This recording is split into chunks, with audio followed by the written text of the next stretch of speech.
Aku Sylvia Sulianti. Inilah hidupku.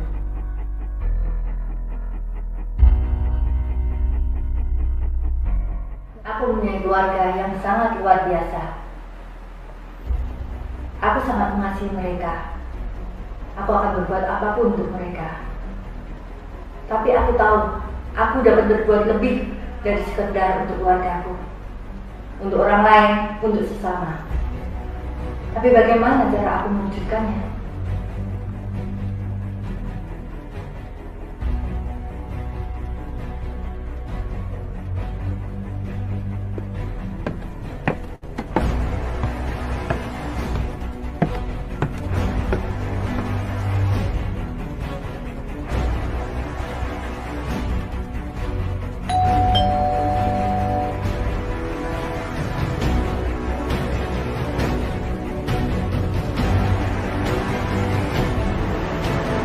Dan sejak aku dapat bertemu dengan leaderku, aku dapat mewujudkan keinginanku.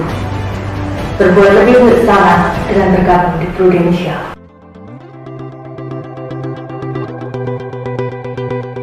You know the bed feels warmer, sleeping here alone. You know I dream in color and do the things I want. Think you got the best of me, think you've had the last laugh, bet you think that everything good is gone. Think you left me broken down, think that I'll come running back. Maybe you don't know me 'cause you're dead wrong. What doesn't kill you makes you stronger. Stand a little taller. Doesn't mean I'm lonely when I'm alone. What doesn't kill you makes a fighter. Footsteps even lighter. Doesn't mean I'm over 'cause you're gone. What doesn't kill you makes you stronger, stronger.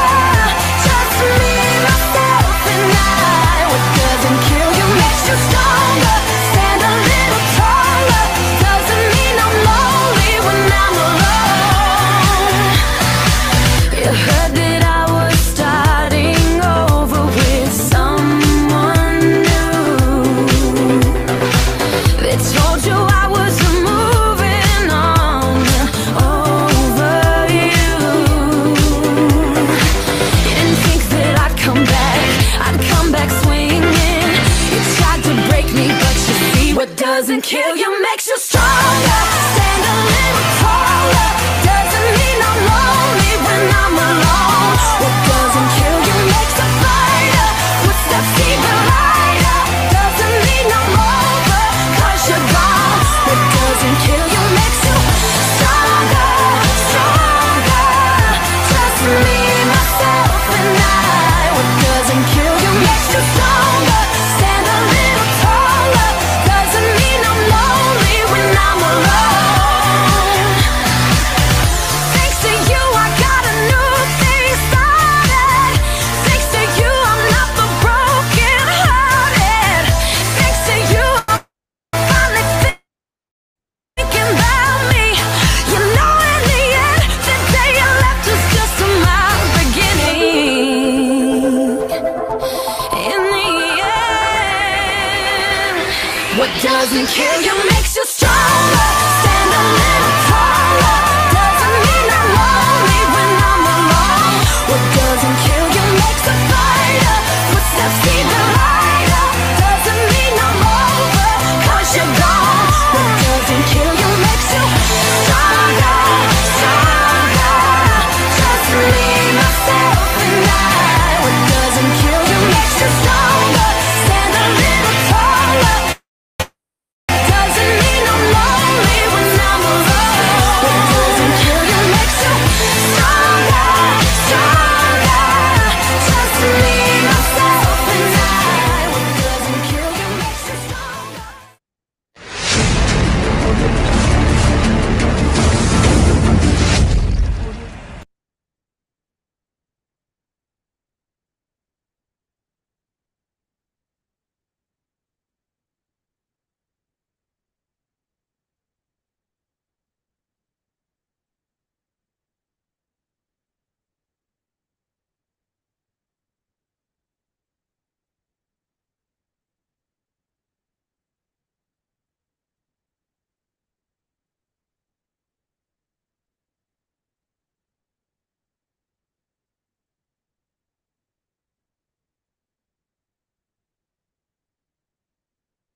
lain.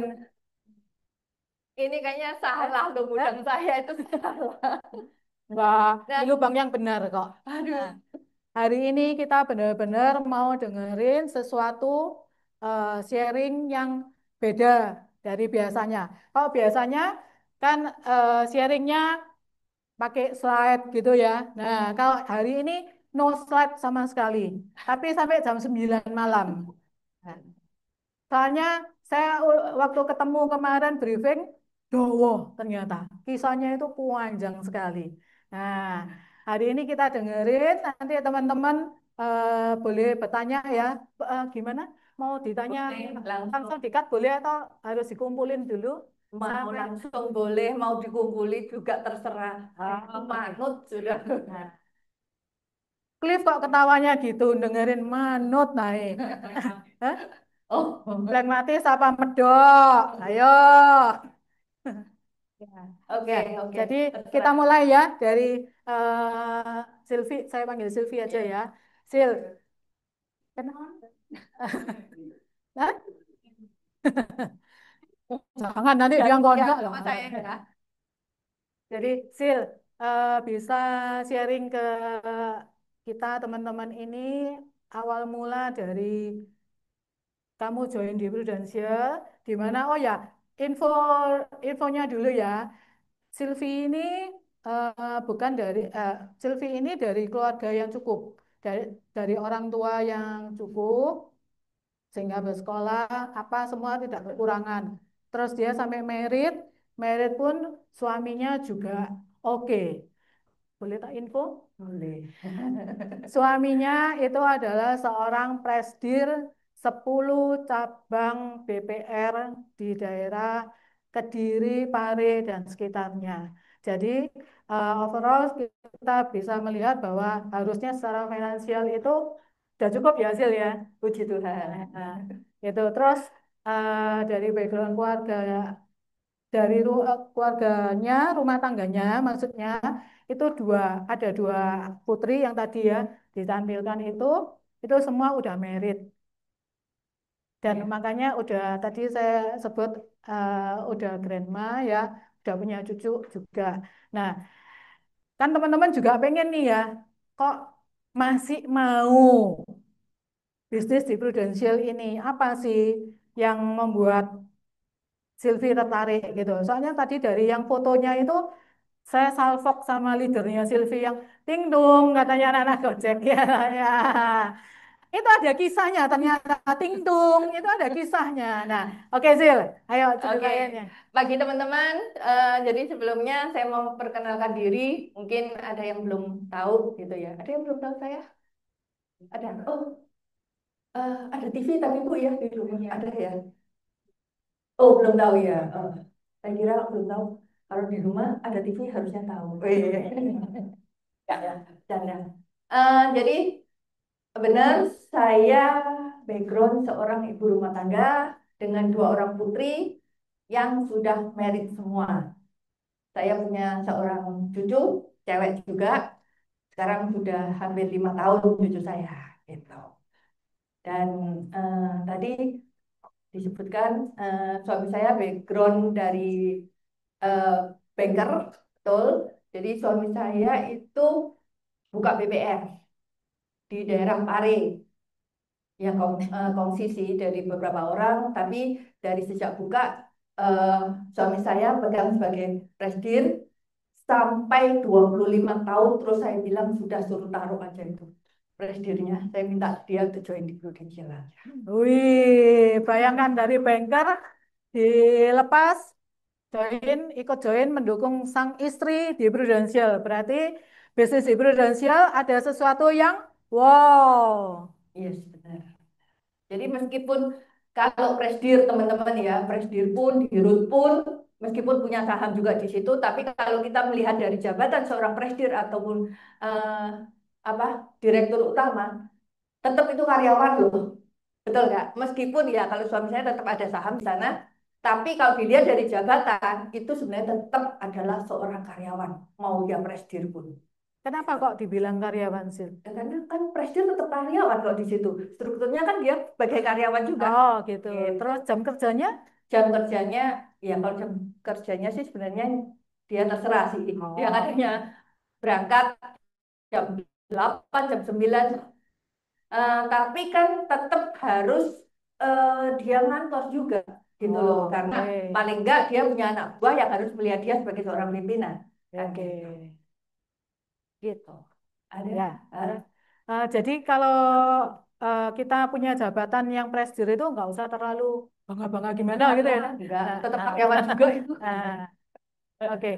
Terus eh, ini kita pengen tahu sih dari kamu di seorang istri presidir yang udah cukup uangnya, udah mapan, terus kok bisa sampai kamu ketemu sama si leadermu Ricky yang tingtung gitu ya. Nah, itu gimana gitu, Sil? Oke, saya mau cerita awal mula saya kenal dengan Ricky. Jadi Ricky itu benar-benar awalnya saya nggak kenal.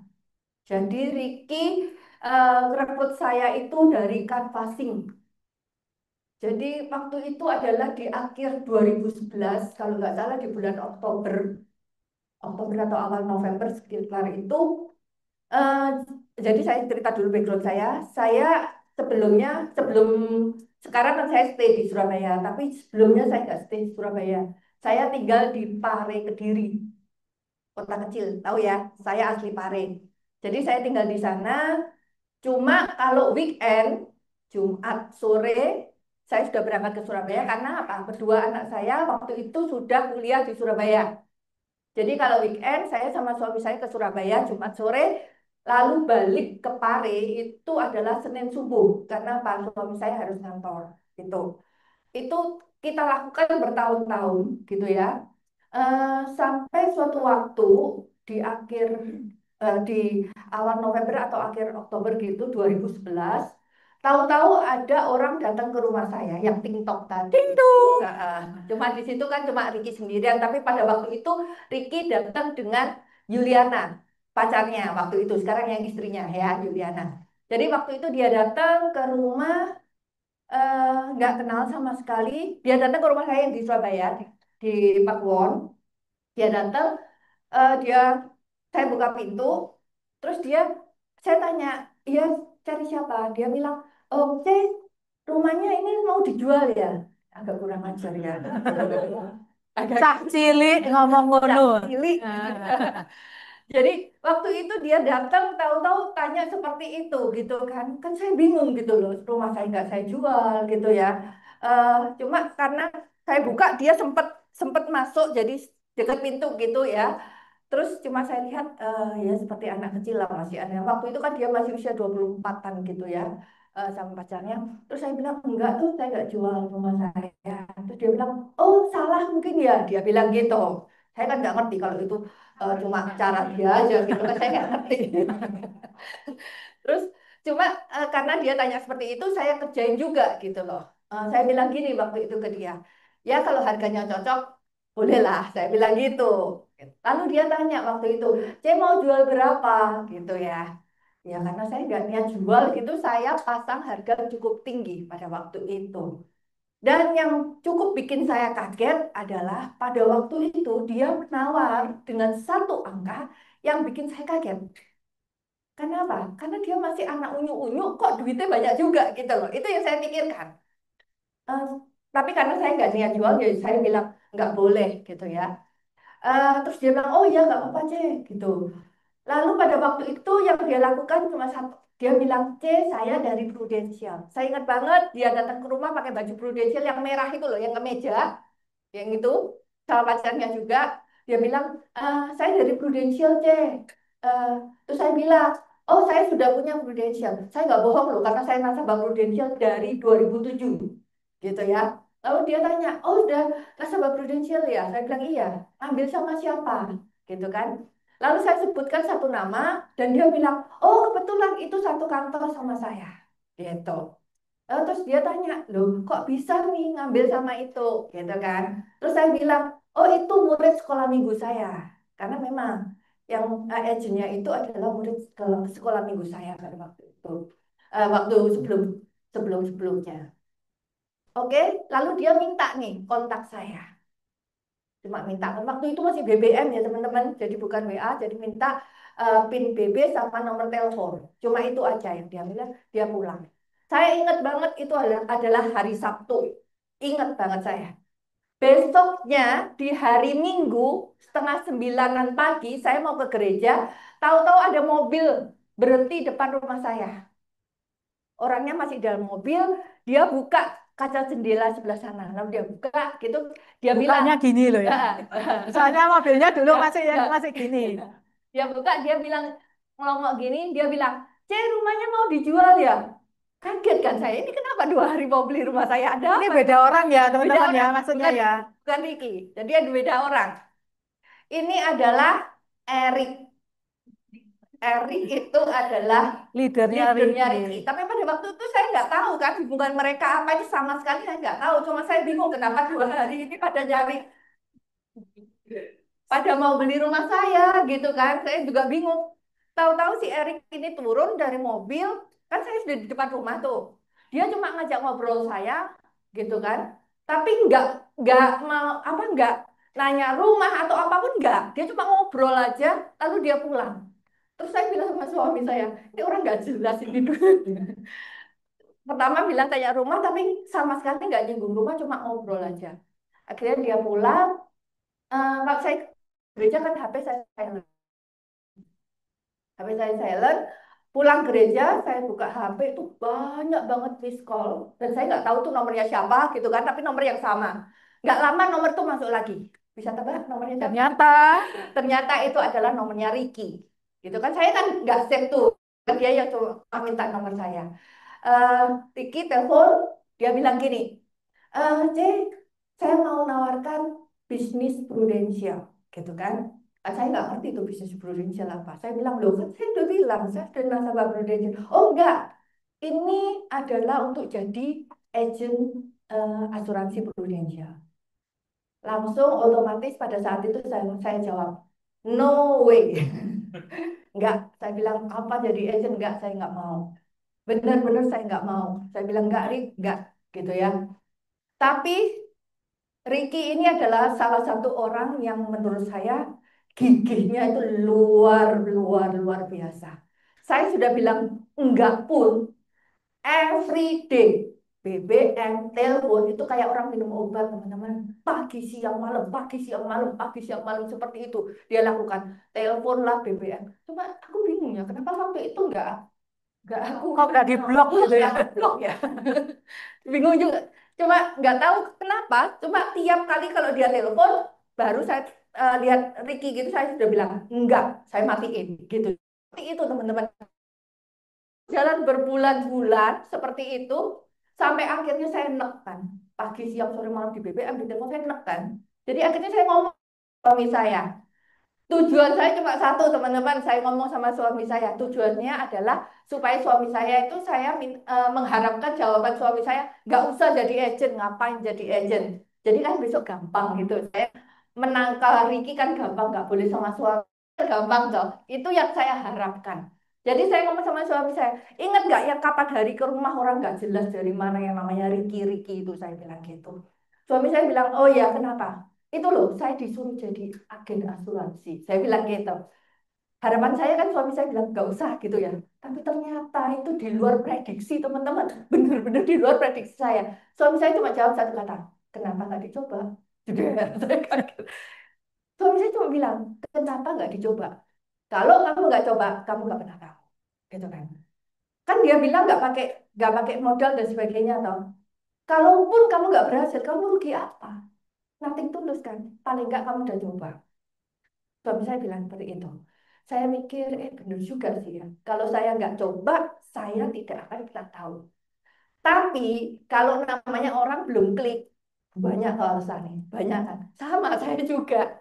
Karena kan nggak klik itu Mas Ian. Jadi saya bilang sama suami saya, kalau besok yang namanya Ricky itu nggak telepon ataupun nggak BBM, berarti ini di luar rencana Tuhan. Nggak lah berarti gitu. Dan luar biasanya teman-teman, besoknya saya belum sempat mandi. pagi, Ricky itu udah telepon. Ayolah C, coba lah. Jadi dia kalau telepon itu cuma gitu. Ayolah C, dicoba aja. Kok nggak pakai modal. Itu terus yang dia omongkan. Ya, akhirnya saya cuma ngomong sama dia gini.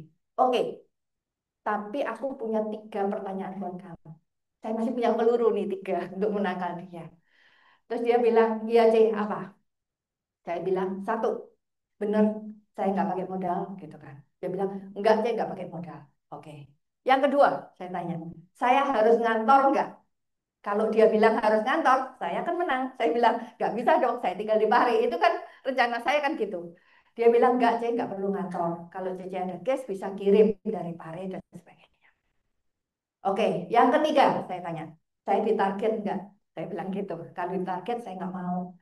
Dia bilang enggak, Cece nggak ada target. Semua dari diri Cece sendiri. Kalau mau, Cece mau harap pengen apa, yaitu target ke diri Cece sendiri. Nggak ada target dari manusia. Ibaratnya saya nggak bisa turun teman-teman. Jadi akhirnya saya bilang, oke, saya mau coba. Teman-teman, saya bilang mau coba itu saya belum dijelasin BOP apa-apa lah ya. Cuma karena blenger itu tadi, ayolah, nggak pakai modal lah dicoba. Cuma itu, jadi saya bilang oke mau coba. Saya nggak tahu jenjang karir seperti apa bisnisnya saya juga nggak tahu. Cuma karena blenger aja gitu. Akhirnya saya bilang oke, saya mau coba gitu. Lalu Ricky bilang, Cece kapan ke Surabaya? Itu kan dia em, telepon kan. Saya bilang Jumat saya ke Surabaya. Lalu dia bilang ketemu di mana Cece nanti? Aku bilang ketemu aja di itu food courtnya Petra Square. Di food court Petra terus dia bilang gini, oh kebetulan sih, karena pada waktu itu dia masih kos di Siwalan. Jadi dia bilang, oh kebetulan deket berarti.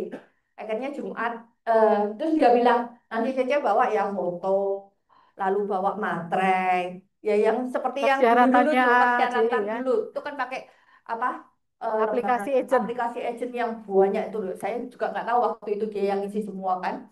Saya cuma bawa, akhirnya ketemu di hari Jumat itu dan dia mulai jelaskan jenjang karirnya. Di situ dia bilang ikuti sistem dalam 5 tahun income cepet tiap 4 bulan. Saya ketawain dulu teman-teman. Karena saya pikirnya apa? Pakai modal aja, belum tentu bisa 100 juta per bulan. Tapi karena eh, saya ketawanya ini nggak ketawain langsung sih, cuma maksudku eh, saya batin. Arek cilik pengen ngapusin aku gitu kan. Cah cilik Cah lagi. cilik gitu Nah, kan. Ini terlalu panjang nggak? Aduh, di stop terlalu panjang nggak? Lanjut. Lanjut. aduh. Oke. Semua terkesima itu soalnya. Sampai tidak gerak itu. Oke, akhirnya saya ketemu sama Ricky, di situ dia jelaskan, lalu dia yang isi semua aplikasinya, saya tinggal tanda tangan, sudah dia bawa. Dia kan tahu tuh, saya Senin subuh saya balik ke Pare. Hari Senin sekitar jam setengah 9 pagi, dia telepon saya, hari Senin. Saya belum ujian loh ya, saya baru ngisi aplikasi di hari Jumat gitu ya. Hari Senin dia bilang, dia telepon, C, aku mau ke Pare, gitu kan. Saya bilang, ngapain kamu ke Pare? Dia bilang, saya mau ajari Cece canvassing, gitu kan. Ya udah, datang-datang aja, gitu kan.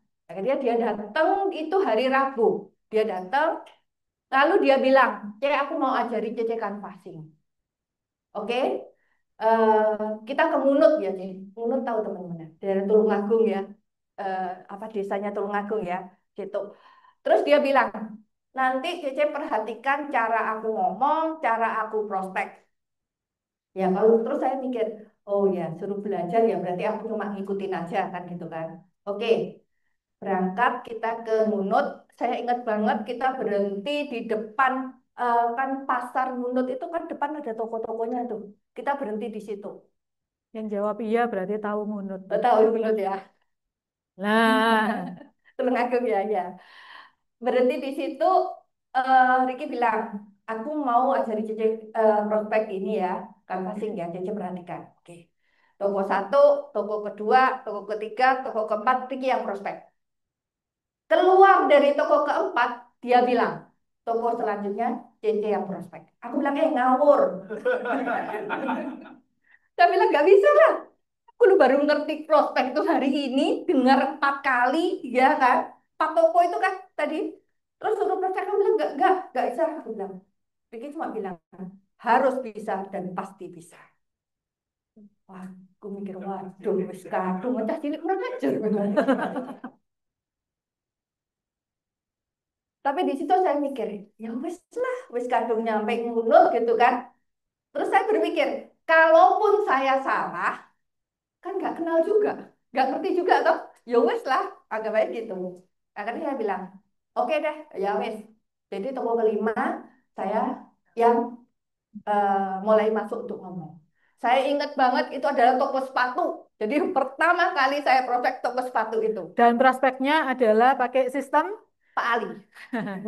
Pakai Pak Ali. yang ketawa Pak Ali berarti Ya, tahu sudah tahu zamannya ya, ya. pasti ya. Prospeknya pakai Pak Ali itu. Tapi karena memang baru dengar 4 kali, jadi yang nyantol juga nggak akan 100%.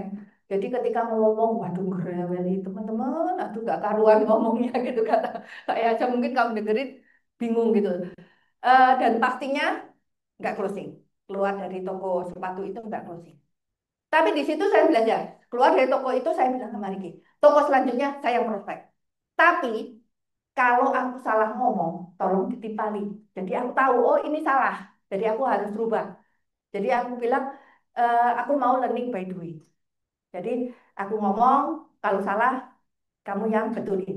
Tiap kali seperti itu saya bilang, aku yang prospek. Jadi bilang oke, gitu kan.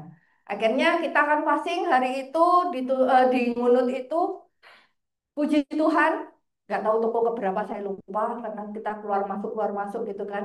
Puji Tuhan hari itu saya closing 3.500.000 dua case. Hari pertama loh ya, Hari hari pertama. pertama turun langsung. Nah, itu yang bikin saya mikir, iso juga ternyata ya gitu. Belum ujian, beneran Belum, belum Aji, ujian. belum. Belum ujian. Jadi SPAJ kan ada SPAJ kan dulu pakai lembaran kan. SPAJ-nya nasabah tanda tangan, tapi nggak bisa disubmit karena saya belum ujian gitu kan. Nah, akhirnya Riki bilang, C, ini case-nya aku bawa dulu. Aku tandon sampai tunggu CC ujian. Gitu kan. Saya juga nggak ngerti kan, ya udah lah bawa-bawaan lah gitu kan.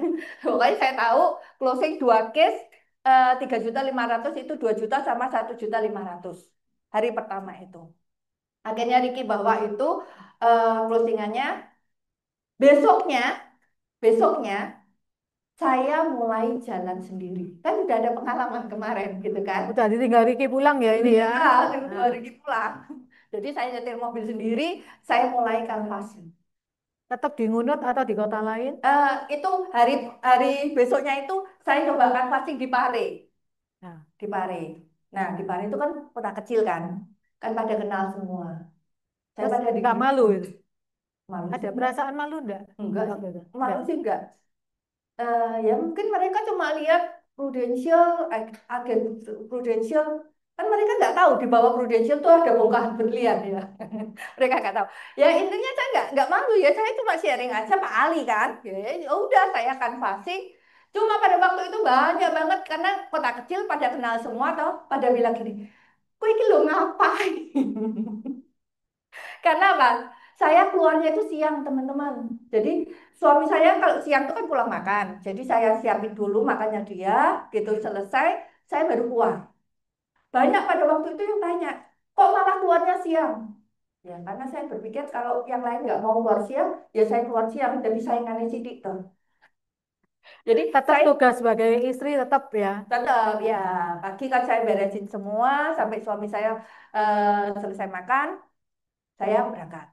Dan Oke. itu saya lakukan mulai hari itu sampai ya itu terus saya lakukan canvassing sampai mungkin boleh tanya Riki atau tanya suami saya kalau kenal ya. Pada waktu itu saya pulang jam 11 malam every day teman-teman itu yang saya lakukan.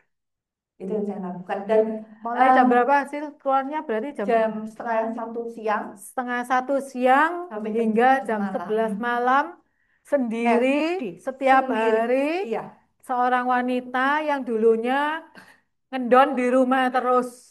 iya. Sekarang tiba-tiba move on-nya jadi seperti begitu. Kasih Eh, aplaus teman-teman. jadi pada saat saya ujian Ujian Se- AJI ya ya, maksudnya ujian ya. AJI. AJI itu pada waktu itu di BRI Tower Ya, ya. BRI Tower sebelah. Saya ujian di sana. Pada waktu itu saya sudah nandon 9 case teman-teman. 9 case itulah yang mengantarkan saya rookie pada waktu itu. Jadi saya 1 bulan saya dapat rookie. Itu yang mengantarkan saya rookie karena 9 case itu tadi. Gitu. Jadi saya join Januari 2000 apa? Canvassing, all canvassing, semua canvassing. 9 case itu yang mengantarkan saya 1 bulan rookie. Gitu. Wih, hebat. Jadi teman-teman bagi agent-agent yang baru yang merasa bahwa eh, aku nggak punya market, aku nggak punya kenalan, aku ini, aku itu sebenarnya bisa kita tangani, bisa kita ada solusinya. Terbukti dari Silvi yang melakukan canvassing ini tadi, belum AAJI aja udah punya 9 case. Yang duduk di depan ini yang agent baru senyum-senyum ini tandanya oke, aku mau melakukan gitu ya. Nah, Oke. nah, Eh, nah, ada jadi teman-teman ini kan kita bisa melihat ya, Silvi ini benar-benar seorang yang follow the leader ya. Leadernya itu melakukan dengan canvassing dan semua itu diasup sama Silvi dilakukan semua dan ternyata benar ada hasilnya. Jadi leader itu selalu memberikan contoh ke agentnya. Maka dari itu buat agent-agent yang baru ini Anda bersyukur sekali bergabung bersama dengan kami di sini para leader yang kita siap untuk memberikan contoh, contoh. karena kita sendiri sudah melakukan dan percayalah apa yang sudah kami lakukan ini benar-benar untuk mengangkat, untuk membawa seperti yang tadi Pak Wibi katakan, benar-benar membantu orang lain. Oke, Sil, lanjutannya Oke. Tadi sampai apa? Sampai 9 oke, 9 AJI, case ya. ujian Oke. AJI dengan 9 case. 9 case itu. Nah, Oke. Dan ketika saya berangkat rookie itu, waktu itu rookie ke Malaysia ya, itu yang benar-benar membuka apa pikiran saya, membuka mata saya, kalau ini adalah bisnis yang mega dahsyat.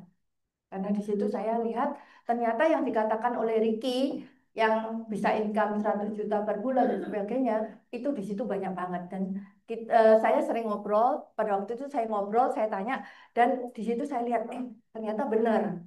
Dan pulang dari Ruki, pada waktu itu Ricky tanya ke saya seperti ini, C, goalnya apa tahun ini? Saya kan nggak ngerti goal itu apa ya. Jadi saya tanya, goal itu apa? Gitu kan. Lalu dia gol jelaskan. ale-ale. Lalu dia jelaskan, goal apa ya. Lalu dia jelaskan, Cece mau naik UM, pada waktu itu UM ya. Mau naik UM atau mau start club gitu kan. Lalu saya tanya, naik UM itu caranya gimana? Targetnya berapa? Gitu kan. Nah, startup juga seperti apa, targetnya berapa dan sebagainya. Saya tanya. Lalu Ricky bilang, dia jelaskan. Lalu dia bilang juga, tapi ada loh C, yang namanya elit dulu, namanya ada elit startup gitu ya, Yang sampai yang sampai bulan Oktober. Oktober apa November itu. Oktober. Pada waktu itu jadi 10 bulan. Waktu itu ada namanya elit startup. Lalu dia jelaskan ada juga yang elit, yang sampai Oktober. Ini ke LA, bukan Lenteng Agung ya, bukan Lamongan ya, tapi Los Angeles gitu ya. Dia bilang ada yang elit ini sampai Oktober bisa untuk capai ke Los Angeles. Lalu saya tanya, kalau saya mau 2 tiket ke Los Angeles, saya harus berapa gitu kan? Lalu dia sebutkan, saya lupa sih waktu itu berapa ya, 600 something lah, 700 atau 600 something, saya lupa. Lalu saya bilang, oke, saya maunya saya naik UM dan mau 2 tiket ke Los Angeles. Saya bilang gitu. Lalu Ricky bilang, oke, Cici kejar aja. Ini Lalu, masih tahun pertama ya, Sil ya? iya, saya pulang dari Rookie Oh, di oke. Februari 2012. Terus Ricky bilang seperti ini ke saya waktu itu. Saya tanya ke Ricky, Rick, aku tanya, kalau standarnya Prudential, tiap hari itu harus ketemu berapa orang? Kan dibilang harus ketemu orang gitu kan. Terus Ricky bilang, standarnya itu 3 orang. Dia bilang gitu. Saya nggak tahu waktu itu benar nggak standarnya 3 orang. Pokoknya dia bilang gitu Kak, ke saya. Standarnya 3 orang. Oh itu standarnya ya. Terus saya bilang, kalau gitu saya nggak mau standar. Saya mau di atas standar. Saya mau 7. Saya bilang gitu. Terus Ricky bilang gini, oke, lakukan deh. Jadi saya bilang, kalau saya belum ketemu 7 orang, dalam artian sampai dibikinkan proposal, saya nggak pulang. Saya bilang gitu. Makanya itu tiap hari saya sampai jam 11 itu teman-teman. Jadi memang itu yang saya lakukan terus. Terus Ricky selalu ngomong, kalau pulang di bawah jam 9 malam itu diketawain pintu. Itu nyantol sampai sekarang teman-teman. Jadi sekarang kalau agent saya, kalau belum jam di bawah jam 9 sudah pulang, saya juga pakai bahasa itu. Diketawain pintu. Kalau le gampang, menggok ke padel. Ya, Le. Jadi itu teman-teman, akhirnya saya benar-benar kejar itu. Dan sampai Oktober itu yang bawa saya dapat Elite Double Star Club itu tadi ada di Uh, Star Sadewan saya. Itu saya tutup waktu itu 900 berapa gitu, dan saya naik UM dengan 1,2. wah. Mas, Sil, kamu waktu itu langsung kamu bisa merasakan uang hasilmu itu atau gimana, Sil? Oh ya, ini ada sedikit cerita teman-teman. Jadi kan waktu ngisi aplikasi agent tuh yang ngisi kan Ricky. Ya, saya kan nggak ngerti, pokoknya suruh tanda tangan gitu kan.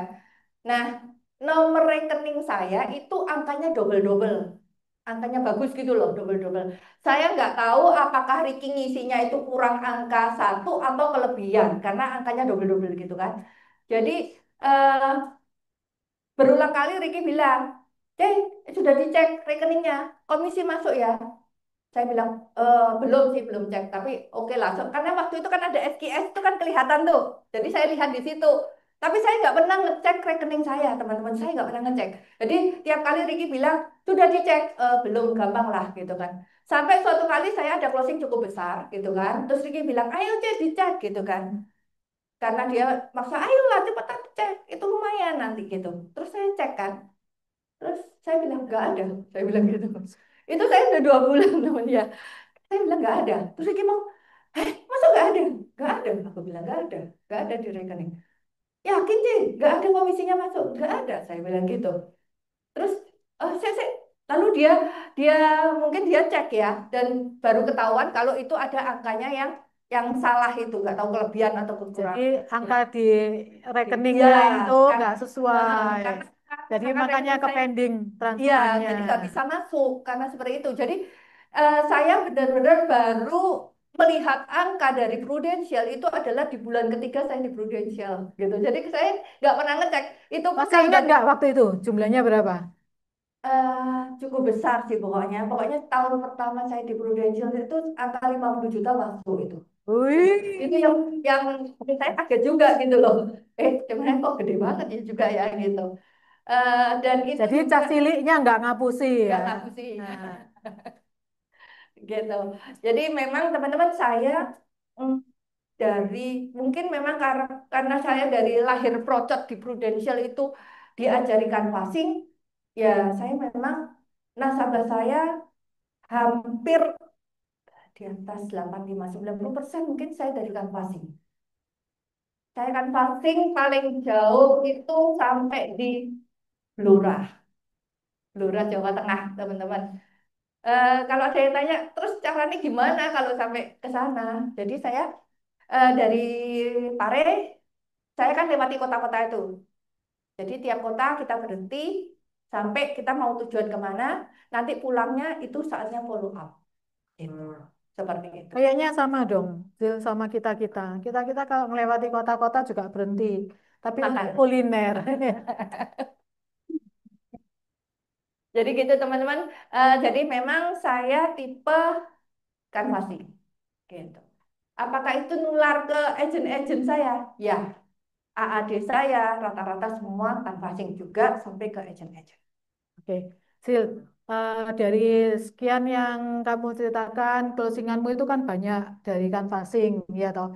Dengan mental yang seperti itu, nah kan saat ini juga kamu udah punya leader-leader bawahanmu kan semua. Nah, itu gimana rekrutnya Oke. para agent yang dulunya ya, agent kan yang sekarang sampai bahkan sudah jadi leader itu gimana caranya boleh sharing? Rata-rata juga canvassing teman-teman. Saya rekrutnya agent canvassing.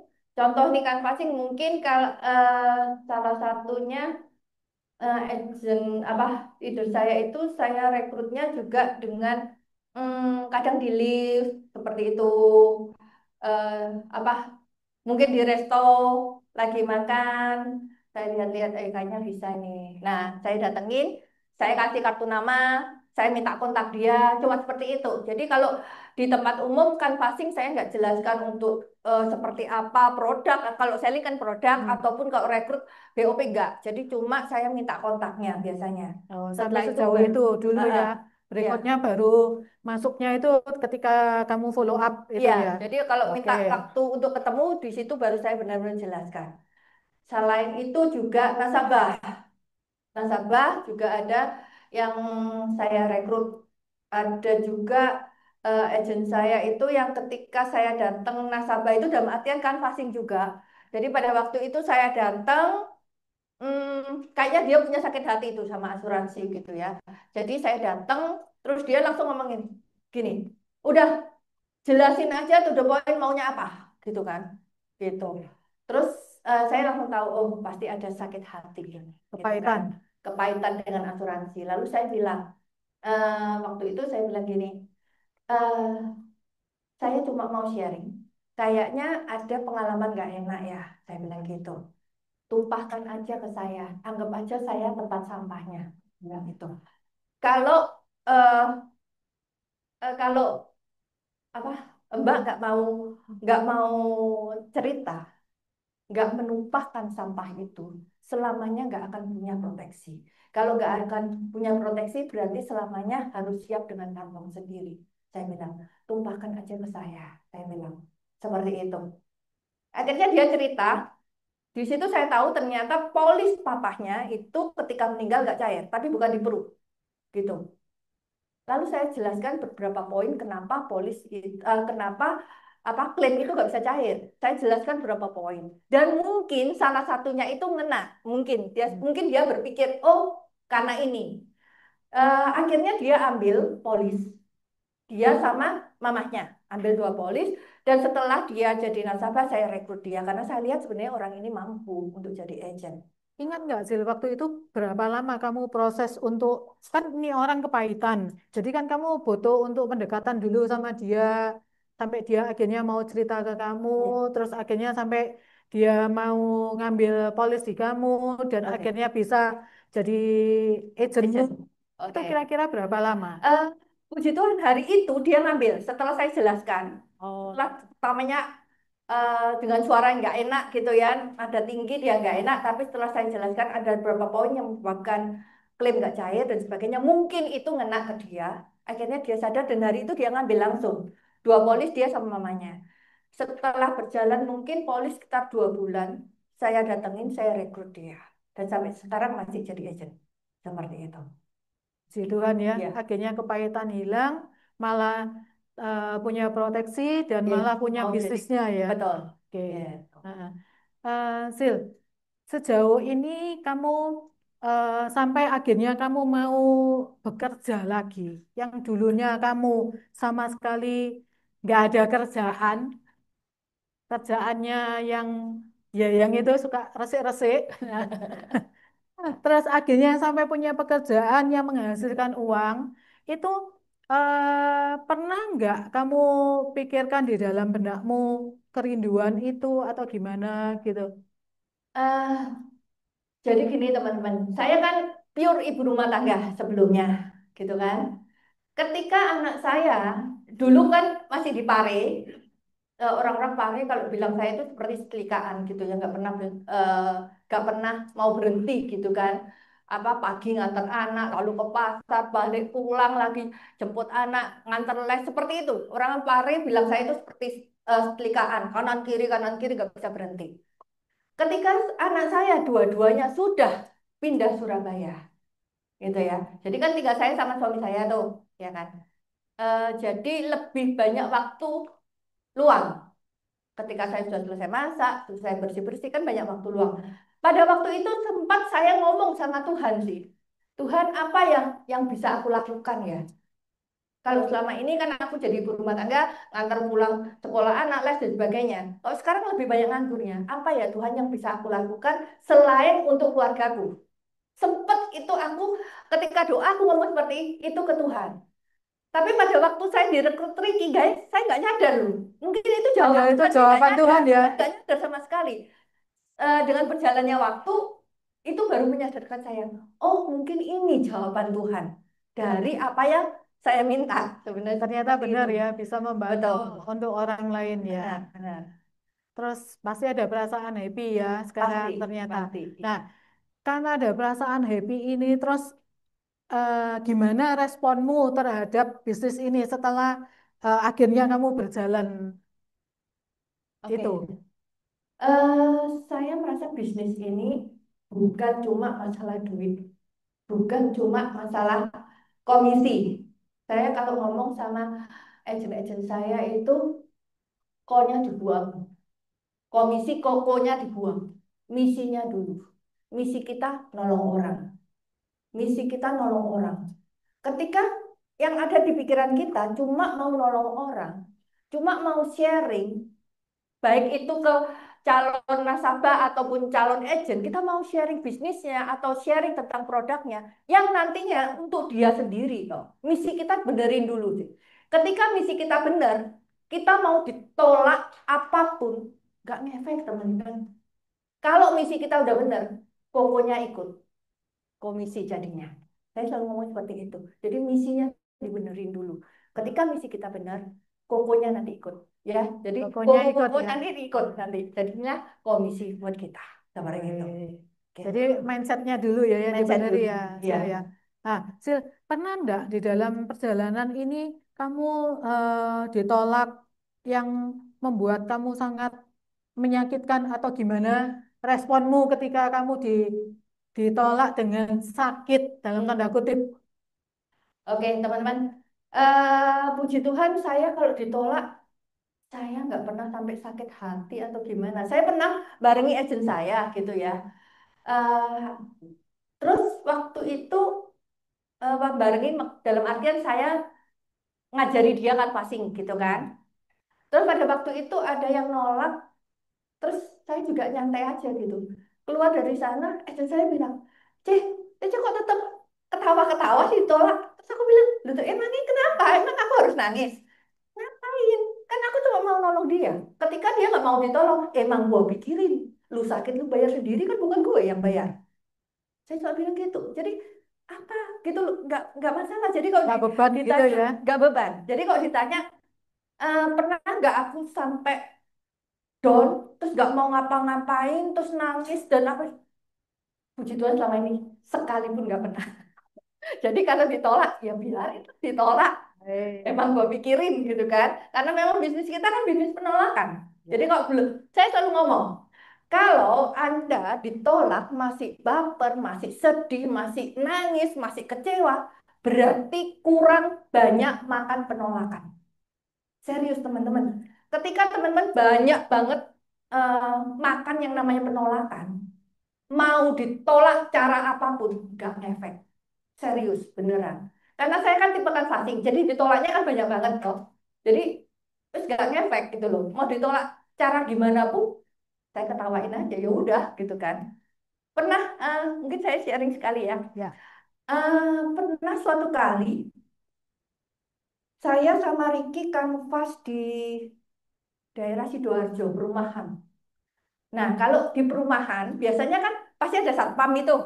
Pasti kan ditanya mau kemana, mau ketemu siapa gitu kan. Jadi kita ya asal ngawur aja mau ke siapa waktu itu lupa saya. Masuk, kan kita berhenti tuh mobilnya. Lalu kita turun kan, kita nyebar gitu kan. Nah, ternyata satpamnya itu Ngikuti. satpamnya satpamnya curiga. Gak tahu rasanya Ricky pernah mungkin pernah kalau mungkin Ricky pernah sharing ini ya. Jadi pada waktu itu eh, satpamnya curiga, terus tahu-tahu ketika kita lagi ketemu sama orang, kita lagi ngomong, tahu-tahu satpam itu datang, masuk ke situ, Ricky dicekik. Serius itu. Ricky mau ditonjok gitu. Karena merasa dibohongin gitu. Karena merasa dibohongin. Tadi kata mau ketemu orang, ternyata kan kita kan fasting gitu kan. Pada waktu itu saya sempat ngomong, Pak, nggak usah seperti ini, Pak. Dia tadi apa?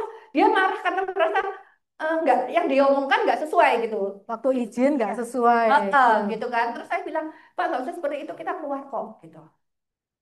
Akhirnya sama padahal yang punya rumah lo nggak apa-apa, satpamnya itu malah yang seperti itu. Jadi kerah bajunya Ricky itu sempat dipegang mau ditonjok gitu kan. Akhirnya yang punya rumah malah nggak seperti itu responnya, malah bagus, malah baik. Akhirnya kita bilang, Pak, nggak usah seperti itu, kita keluar kok gitu. Kita keluar teman-teman, akhirnya dari rumah perumahan itu 2 jam kemudian kita balik, kita lihat satpamnya ada nggak? Oh, nggak ada, kita balik lagi. Sedemikian kokohnya ya dan gigihnya ya. Mungkin Ricky mungkin pernah, kalau pernah mungkin Ricky pernah cerita karena itu memang barengan sama saya waktu itu kan passingnya. Terus saya juga pernah ada ketika saya kan passing sendiri di daerah Kediri, masuk di satu perumahan. Kebetulan di perumahan itu ada rumah adik saya, gitu. Tapi saya tahu adik saya nggak di rumah karena dia ngantar sekolah. Tapi kan saya pakai alasan itu kan supaya bisa masuk. Jadi saya datang, satpamnya tanya, ya Bu, cari siapa? Gitu. Saya bilang sebutkan nama adik saya. Saya bilang saya tahu kok rumahnya. Eh, di sana saya sebutkan itu. Lalu dia mau oke masuk. Jadi saya berhenti di depan rumah adik saya, tapi saya nggak masuk karena saya tahu adik saya nggak di rumah. Jadi saya canvassing. Saya canvassing di perumahan itu. Nah, satpamnya dia kan mungkin lewat ya kok Dikelilingi. iya dia lihat saya kan keluar masuk rumahnya orang gitu kan. Dan akhirnya berapa rumah gitu saya lihat tiap kali saya keluar dari rumah orang saya lihat satpam itu di depan gitu kan. Ya saya cuek aja tuh, saya anggap aja itu penampakan gitu kan. Saya jalan gitu kan, saya jalan, saya masuk rumah orang lagi seperti itu, tiap sampai berapa rumah seperti itu sampai akhirnya ketika saya keluar dari rumah rumah orang itu dia kan ngikuti saya tuh di belakang, terus dia ngedumel, tahu ya teman-teman yang ngomong sendiri tapi saya dengar kan di belakang kan dia ngomongnya seperti ini teman-teman, eh di ini enek mau dodolan kayaknya sandal hilang. Dia ngomong di belakang saya, ada orang yang ke situ jualan ternyata ada sandal hilang gitu kan. Saya kan dengar itu. Saya langsung berhenti, saya balik badan dia kaget bapaknya. Bapak satpamnya kaget. Terus saya bilangin sama bapaknya, Pak, maaf. Bapak lihat wajah saya. Apakah saya bertambang kriminal? Saya bilang gitu. Sorry Pak, saya nggak jualan. Saya bilang gitu. Loh tapi Ibu kan keluar masuk itu kalau nggak jualan apa? Saya nggak bawa apa-apa kan Pak? Saya bilang, saya nggak bawa barang, nggak jual apapun. Saya bilang, saya kan bawa laptop kan, tas laptop sama bawa eh, satu tas gitu. Saya bilang, ini loh laptop saya nggak bawa barang, saya nggak jualan. Lalu ibu kenapa? Terus saya bilang gini, saya seorang financial planner. Tua Mbak bingung, satpamnya nggak ngerti apa itu. Ya, bingung lah. Ya biar dia bingung.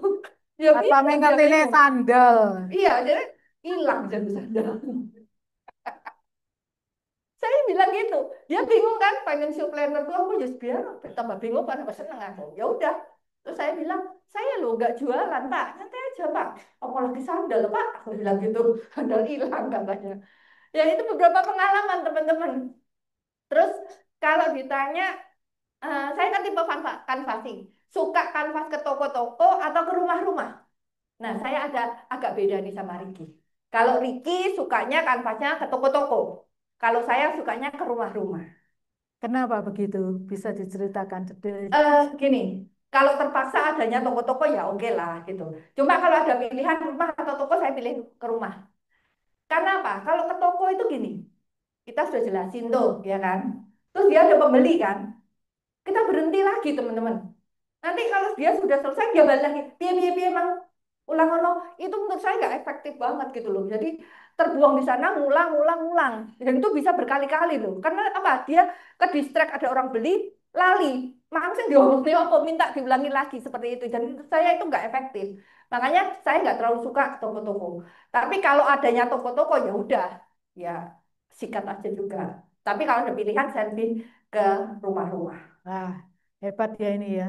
Nah, teman-teman mau tahu nggak caranya canvassing ke rumah itu gimana? Sejauh ini kan kita kita ini kan berpikiran kalau rumah itu kan jarang ya ada rumahnya orang itu kebuka ngablak-ngablak gitu ya. Ya terus supaya orang bisa datang masuk gini kan jarang.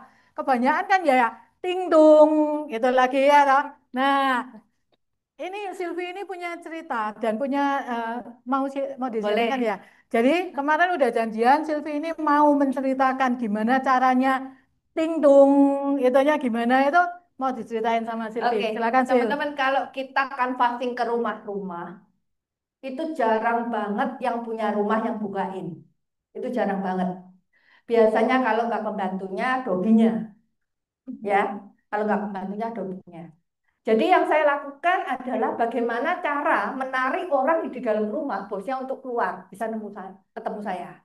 Jadi kalau yang bukain apa yang keluar itu pembantunya, saya nggak akan sebut saya prudensial. Saya cuma ngomong, jadi kalau keluar gitu ya, kan biasanya, ya Bu mau cari siapa gitu kan. Kan saya nggak tahu itu rumahnya siapa, ya kan? Jadi saya bilang, aduh, rumahnya Pak siapa ya? Siapa Mbak? Nama bapaknya siapa? Aduh, saya kok lupa toh. Pembantunya pasti ngomong. Contoh nih, namanya Pak Budi. Dia akan bilang, Pak Budi, oh iya Pak Budi. Pak Budi ada kan? Itu saya lihat ada mobilnya. Contoh. Itu Pak Budinya di sana itu. Seperti itu. Jadi saya akan pakai cara seperti itu kan. Kan saya nggak tahu namanya bosnya siapa gitu kan. Jadi saya kayak pura-pura amnesia gitu. Namanya siapa gitu kan. Tapi kayak saya udah kenal gitu kan. Nanti dia biasanya pembantunya akan tanya, eh Bu Silvi dari mana? Udah bilang aja Silvi tahu kok Pak Budinya. Saya bilangnya gitu teman-teman. Karena menurut saya pasti ketika dia masuk, dia akan ngomong ke bosnya, Pak dicari Bu Silvi. Pasti kan gitu ya. Pasti bosnya bilang, Bu Silvi sopo? Kan gitu. Nggak tahu Pak, katanya sudah kenal. Kan gitu pasti. Kalau dibilang sudah kenal, pasti dia akan keluar. Nah, ketika bosnya keluar itulah, kan saya sudah tahu namanya. Jadi saya bilang, selamat siang Pak Budi, perkenalkan saya Silvi dari Prudential. Ini kebetulan saya lewat sini, saya mau sekedar sharing aja. Boleh ya Pak, saya masuk ya Pak. Ketika kita canvassing, poin lebih adalah ketika kita diizinkan masuk, apalagi diizinkan duduk. Itu poin lebih teman. Jadi kalau sudah diizinkan masuk, diizinkan duduk, itu paling nggak sudah 50% lah kita menang. Jadi yang memang paling susah kalau kita canvassing itu orang nggak kita kenal, orangnya juga nggak kenal kita, tapi kita masih dipersilakan masuk itu sudah poin lebih. Jadi pakai segala cara bagaimana kita bisa masuk. Gitu. Hebat ya. Gimana teman-teman? Berani tantangan canvassing? Kalau berani saya usulkan ke Ibu. Dan teman-teman dicoba loh, kan pasti itu joy lo enak loh. Kalau ditolak ya nggak apa-apa kan nggak ketang. Sil, itu ada Jenny mau nanya, Oke. boleh ya? Mulainya dari canvassing. Nggak, tak, Eh, oh ini Ben. Mulainya dari canvassing, ya karena saya lahir produk ya dia dari canvassing sama Ricky. Soalnya kalau dari apa ini sales cycle kan kita awalnya kan pasti ini apa ngumpulin daftar nama apa apa itu. Kenapa kok langsung itu? Apa enggak diajari untuk daftar nama dulu atau apa? Enggak, ketika itu enggak. Ketika itu kan dijegurin langsung canvassing kan. Jadi yang saya tahu adalah ya udah canvassing. Lo waktu agent saya nggak ngerti ada sales circle seperti itu. Yang saya tahu adalah ya bagaimana saya ketemu orang. Bahkan waktu itu eh, ngomongnya gini, pokoknya orangnya napak tanah ya kan, bisa bernafas ya itu. Ya kan gitu, napak tanah bisa bernafas ya itu. Jadi itu prospekanmu. Jadi prospekan rumusnya adalah kalau saya ngomong ke agen-agen saya rumusnya adalah 1 meter 1 menit gitu kan. 1 meter 1 menit apa? Orang yang ada di depanmu 1 meter dan lebih dari 1 menit itulah calon prospekan ataupun rekrutmenmu. Jadi nggak akan kekurangan. Iya. Saya mau tanya, yang dilakukan canvassing ini sampai saat ini. Sekarang sudah sangat jarang, tapi saya tetap ngungkal pisau. Ngungkal pisau itu dalam artian, contoh nih, saya lagi di mall gitu. Sesekali saya tetap tetap nyamperin orang nggak kenal, ataupun di lift, ataupun di mana, untuk sekedar biar nggak tumpul pisaunya. Seperti itu. Tapi kalau full untuk canvassing, untuk cari nasabah enggak. Tapi kalau rekrutan masih, kadang-kadang masih saya pakai canvassing. Boleh tahu nggak, kalau dulu kan Cici bilang pakai sistemnya kan Pak Ali. Nah, kalau sekarang ini ada sistem barunya nggak? Sekarang sih lebih seperti konsep aja sih. Konsep, jadi kalau saya ketemu orang biasanya lebih saya, kalau sekarang kan lebih banyak ke referensi ya teman-teman. Karena apa? Dari nasabah yang referensikan. Saya kemarin sempat cerita sama Monik, saya punya cukup banyak nasabah di Papua. Papua. Jadi di Papua, terutama di Manokwari, itu saya cukup banyak nasabah di sana. Itu pun dari canvassing. Kalau tanya canvassingnya apa sampai sana? Enggak, teman-teman, saya canvassingnya di Pasar Atom waktu itu. Jadi ceritanya waktu itu saya canvass di Pasar Atom. Kalau canvass itu kan kita selalu siap kartu nama. Kita cuma sebar kartu nama kan. Hingga suatu saat waktu itu saya lagi Mau tanya? eh, Ya, canvassing mau di nanya. daerah Mojowarno. Tahu-tahu ada telepon masuk gitu kan, dia bilang dia dari Papua gitu. Saya juga bingung, Papua saya nggak punya kenalan di Papua. Lalu dia bilang, ini Bu Silvi Prudential ya? Saya bilang iya. Saya dari Papua. Terus dia bilang gini, saya dapat kontaknya ibu dari keponakan saya yang kemarin ketemu ibu minggu lalu atau 2 minggu lalu ketemu ibu di Pasar Atom. Dia sebutkan nama keponakannya. Ya saya kan mana ingat ya, saya cuma ya ya ya gitu aja ya, saya kan nggak ingat yang namanya yang siapa, saya cuma kan fasting. Terus dia bilang 2 minggu lagi saya mau ke Surabaya, saya mau tanya-tanya asuransi. Orang ini akhirnya baru closing di saya 1,5 tahun, teman-teman. Orang ini baru closing di saya setelah 1,5 tahun. Tapi dari satu orang ini akhirnya itu sampai sekarang merembet cukup banyak nasabah saya di Manokwari. Dari satu orang ini yang sebelumnya canvassing ke keponakan dia yang di Pasar Ratu. Seperti itu. Jadi kalau sekarang memang untuk khusus saya cari nasabah canvassing, enggak. Tapi kalau nyantai nih, lagi ke mall, lagi ke restoran. Biasanya kalau ke restoran, terus saya lihat-lihat gitu, suami saya sudah tahu, saya mengeluarkan kartu nama, suami saya sudah tahu. Jadi kalau sudah, aduh dia tak turun mobil, gitu dia sudah tahu deh, gitu. Berarti ada sasaran saya, gitu dia sudah tahu. Jadi biasanya saya coba kasih kartu nama, saya minta nomor telepon sama IG. Biasanya saya, kenapa saya minta IG? Karena saya mau lihat kehidupan dia seperti apa gitu. Jadi saya mau lihat paling enggak saya bisa tahu dia, mungkin enggak full tapi paling enggak 40-50% saya tahu lah orang ini seperti apa gitu kan. Lihat kehidupan dia, keluarganya dia, apanya dia, bisnis dia dan hobi dia dan sebagainya saya bisa lihat dari IG-nya gitu. Seperti itu sih. Ya. Oke. Sil, ini ada yang mau Oke, tanya lagi. ya.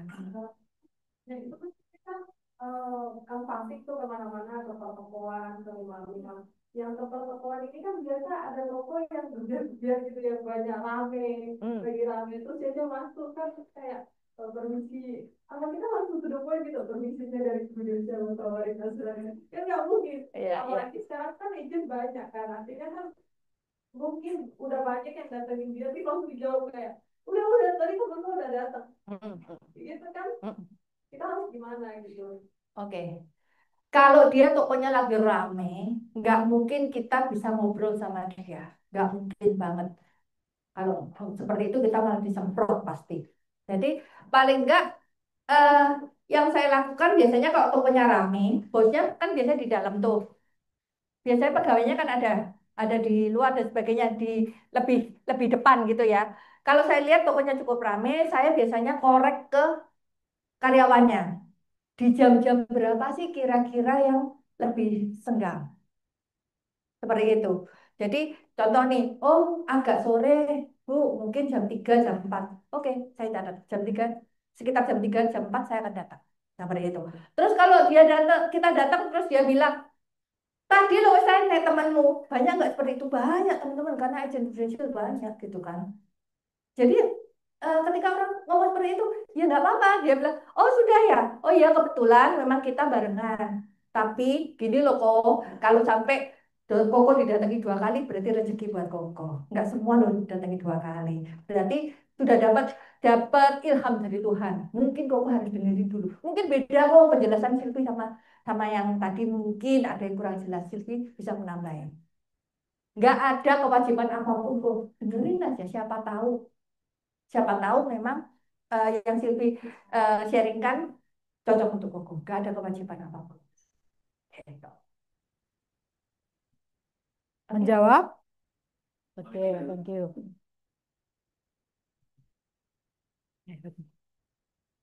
Mau nanya tentang mungkin yang sekarang dilakukan sama itu kan sekarang beda tidak orang di mall itu oke dikasih nomor IG dan nomor telepon Nomor telepon sama IG biasanya itu yang aku minta. Terus kemudian follow up-nya gimana? Kalau IG contoh, saya cuma kalau dia pasang story gitu saya komentari. Kalau yang di nomor telepon, ya udah kan ada. Selalu aku tanya, ada WA-nya gitu kan? Ya, aku cuma say hello aja. Umpama nih, si A gitu ya.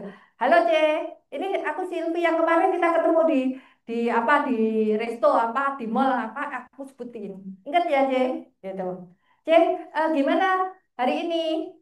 Sibuk apa nih? Ngobrol aja. Aku nggak sebut aku prudensial karena kan ketika aku kenalan dia sudah tahu saya prudensial. Tapi paling nggak dia ingat aku prudensial gitu kan. Cuma ngobrol aja. Kadang aku pakai alasan sih. Contoh nih, aku sudah tahu rumahnya dia di mana. Aku besok ada lewat sana, boleh ya aku mampir? Kalau boleh tahu, sukanya apa sih? Suka makanan apa sih? Gitu kan. Di tempatku loh ada tempat jual jajanan pasar, enak banget. Kamu suka apa? Nanti aku bawain sekalian. Kita kita makan bareng-bareng. Jadi seperti itu ngobrol aja. Nggak ada nggak ada apa yang aku desak, aku bilang aku prudensial yang harus harus dia sampai ketakutan enggak gitu. Jadi kalau ditanya apakah selama ini aku pernah sampai di blok, jujur nggak pernah. Karena aku lihat kalau memang dia sudah benar-benar apa ya jaga jarak dan jawabnya juga penggal-penggal, aku tahu dia sudah nggak nyaman sama aku. Ya udah, aku nggak akan terlalu push gimana. Cuma biasanya sampai sampai berapa lama pun aku tetap kontak cuma say hello aja. Kalau saya yang itu kan kalau saya berhubungan kan cewek dan cewek ya. Ya, punya ide nggak bahwa cowok dengan cowok? Cowok dengan cowok. Iya. Pakai cara yang sama mau sukanya apa? Tanya aja, nggak masalah sih. Kalau cowok mungkin hobinya apa, gitu kan? Padel, ya wes barengan padel. Ya padel pun jadi belajar padel gitu kan. Umpama sukanya golf atau suka otomotif, sukanya mobil seperti apa. Sekarang mungkin lagi hype mobil listrik ya. Kan bisa ngobrol-ngobrol seperti itu. Atau suka mungkin lari atau jalan atau sepedaan atau apapun. Itu bisa buat jadi apa ya? Ice breaking untuk kita ngobrol sama dia. Yang penting adalah dia nyaman dulu sama kita. Kita ngobrol, dia juga nggak merasa kayak ditawari asuransi atau mau direkrut atau apa. Kadang kan orang meskipun mau direkrut, kadang kan orang nggak nyaman juga. Oh, mau sih jadi agen kan gitu kan, seperti itu. Jadi mau cewek atau cowok sih sebenarnya menurut aku nggak terlalu beda. Cuma tergantung kalau cowok kan nggak mungkin tak bawa jajan gitu kan nggak mungkin juga aneh gitu kan. Kan kita bisa mungkin pakai hobi dia. Hobinya apa? Hobi bisa hobi atau sportnya dia apa, olahraga apa, ataupun mungkin traveling. Sukanya biasanya travelingnya sukanya kemana nih? Ke Eropa atau di Asia atau manapun lah. Gitu. Kan bisa jadi pembuka untuk ngobrol. Gitu. Oke. sudah menjawab tuh teman-teman, gimana? HO-nya ini banyak ya. Dan ini benar-benar menginspirasi kita ya untuk kita di lapangan. Karena hari ini kita langsung diomongin bukan teori, tapi langsung kita di lapangan prakteknya gimana gitu ya. Nah, sejauh ini suami akhirnya ikut join juga di Pro Iya, ya, ya. mendukung ya semua. Mendukung. Kan dia dulu yang nomor satu Nah, yang pertama nyuruh saya di sini. bahagialah kita yang didukung oleh suami ya. Dan Iya. calon istri seperti ini ya. Bahagialah. Nah, teman-teman, Sampai gak dukung ya. kamu lagi cari rumah ya, caranya tingtung. Nah.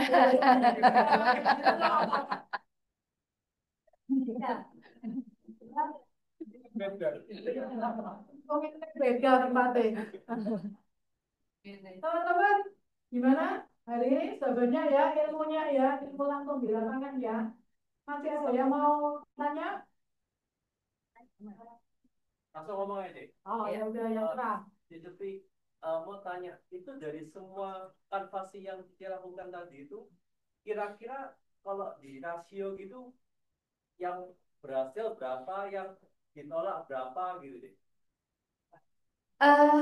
Kalau canvassing, please jangan terlalu mengharap closing.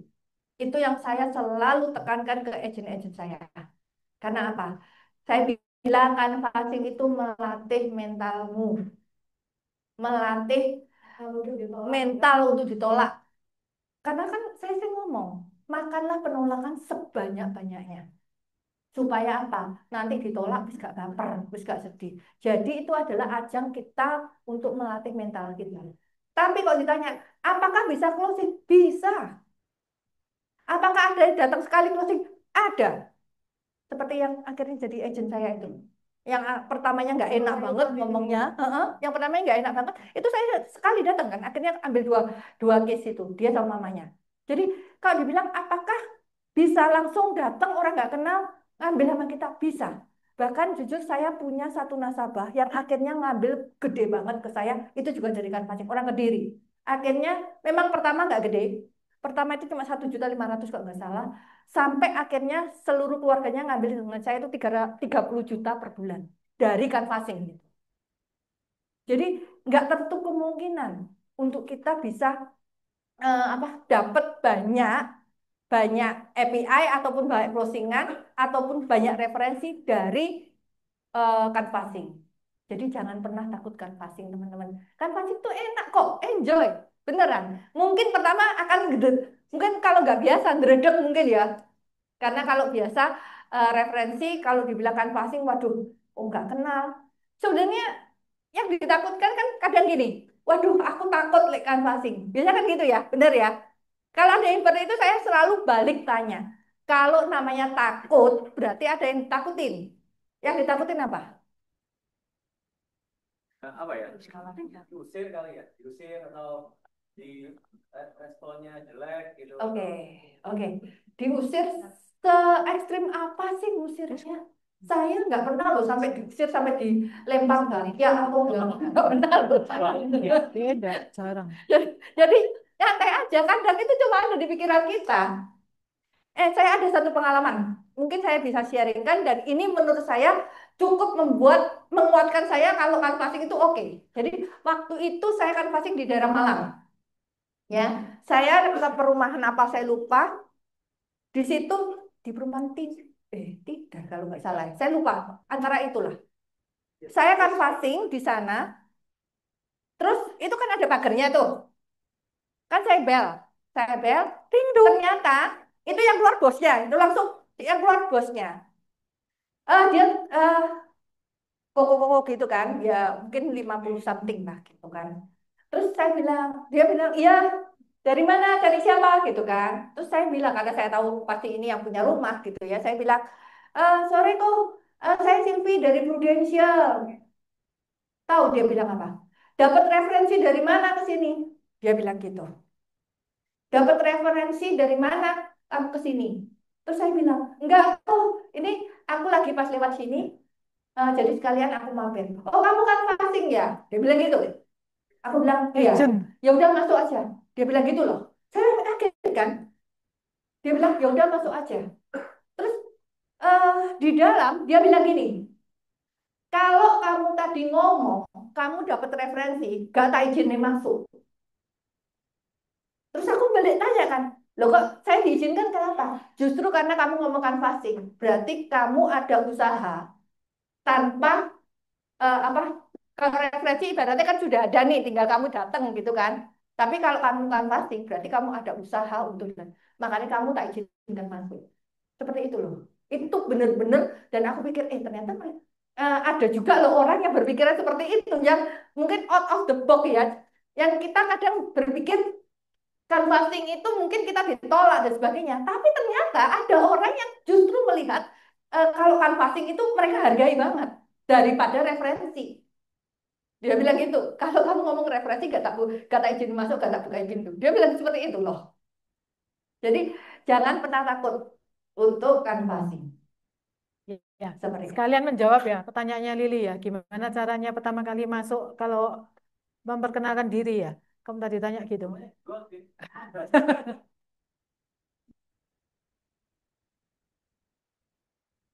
Sudah ya? Udah. Oke. Tanya lagi, sudah puas? Dicoba aja ya.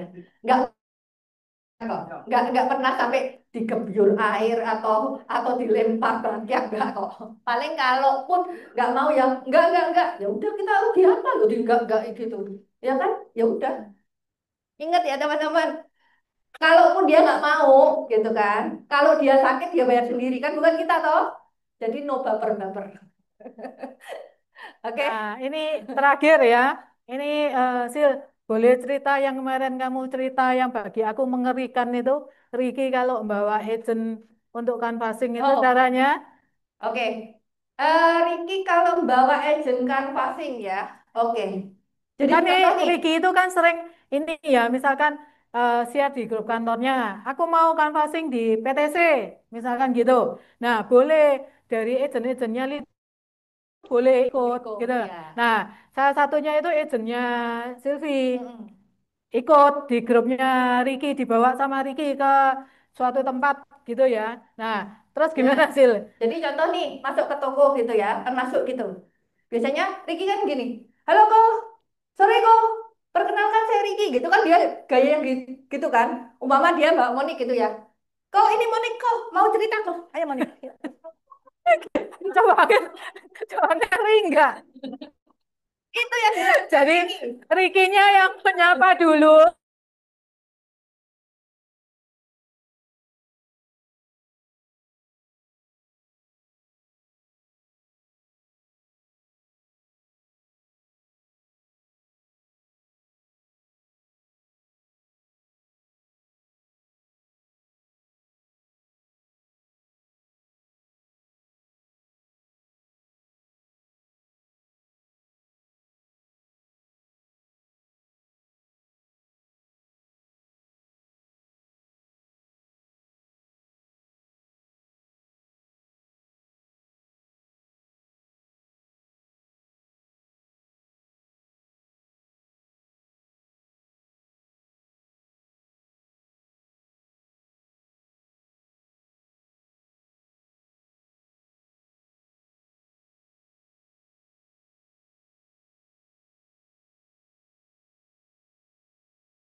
menerapkan satu prinsip yang sekarang dipakai teman-teman semua.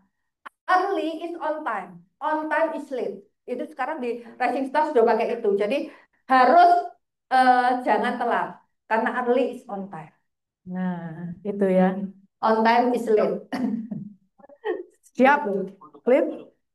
Oke, teman-teman, hari ini kita sangat banyak. Oh, masih ada satu lagi. Ya.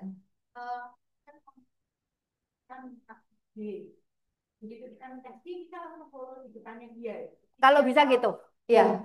Minta nomor HP pun biasanya saya minta, saya langsung saya tak kontak ya gitu kan. Karena takutnya kan ngawur nanti ke nomornya. Gitu kan Tes kebohongan. jadi kan gitu saya langsung tahu bener nggak nomornya nih ya. Iya. Itu mungkin kalau ada basar-basar makan, itu enak loh kita canvassing. Serius loh, saya udah pernah sampai di sana kemarin. Dari basar makan yang kemarin di CW. CW. Itu saya mau rekrut ceritanya. Saya mau rekrut ke salah satu tenan di situ. Ternyata eh, dia bilang gini, enggak cek kalau jadi agent enggak. Tapi memang aku lagi cari asuransi. Jadi kebetulan kemarin aku closingnya itu aku canvassing karena beli makanan di pasarnya CW. Dan Tapi kali kita kalau nggak beli, ngomong, ya mana tahu dia kita kecil kan. ya kalau ada pasar belinya makanan itu Nah, yang ada bosnya ya, jangan yang di iya. mbak-mbaknya SPG itu ya. Loh itu enak loh. Memang sering kali kita pakai kalau ada basar itu, makanya kalau mungkin lihat eh, kantor kita kalau ada basar itu kan sering kelayapan gitu. Itu salah satu cara kita untuk cari mangsa. Pakai basar itu enak sih karena apa? Satu kita tahu berarti orangnya paling enggak ya sregep lah gitu ya. Sampai basar aja mau gitu kan. Terus kan kita dari kita ngobrol kan kita tahu dia itu punya antusias apa enggak. Siapa tahu malah ya bukan rekrut tapi closing saya seperti kemarin yang saya itu. Dia bilang dari agent enggak tapi memang dia cari asuransi. Tuh. Ya. Iya, betul. Betul. Gitu. Oke, Silvi, thank you sekali waktunya, sharing-sharingnya sangat memberkati kita semua. Semoga bermanfaat Ya, dari seorang mama. Nelly ya, Nenek Linca. Ya. Nah, minta tolong Bapak Wibisono untuk memberikan tanda mata, cindera mata. Cindera mata kok tanda mata. Saya Pak Wibinya nggak mau maju. Dia mau canvassing deh Glenmore ya. Cynthia Glenmore di prospek. Oh ya. Saya nggak tahu yang punya Glenmore, jadi saya nggak akan. Foto tadi. Ini. Jadi begitu. Oh iya.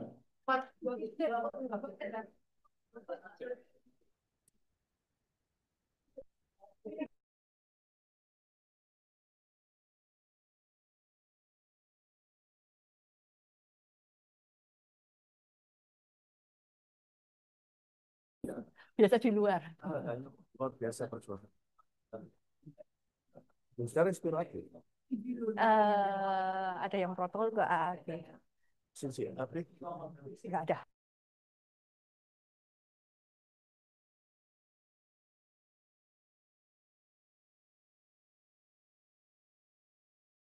Protokol. Telang ada. Wadah. Bukan kau dulu akan bilang ini lah. Ini.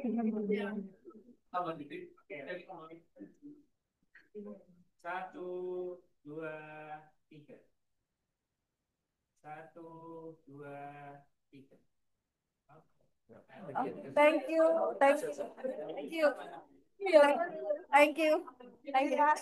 Oh ya.